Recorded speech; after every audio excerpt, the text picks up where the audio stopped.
வணக்கம். நான் சுபவீரபாண்டியன்.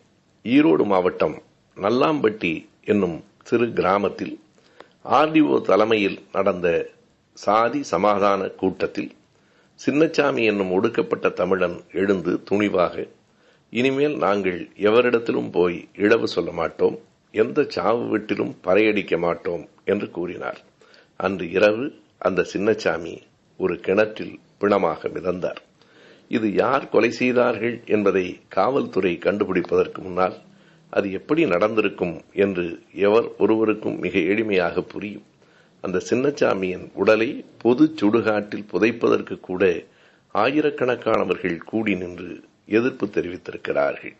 எனவே இப்படி மனிதர்கள் இறந்து போன பிறகும் அவர்களின் மீது சாதி வெறி பாய்ச்சப்படுகிறது.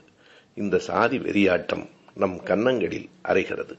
சாதியை தொலைக்காத வரையில் நாம் மனிதர்கள் என்று சொல்லிக் கொள்ளுகிற தகுதியை இழந்தவர்களாக இருக்கிறோம்.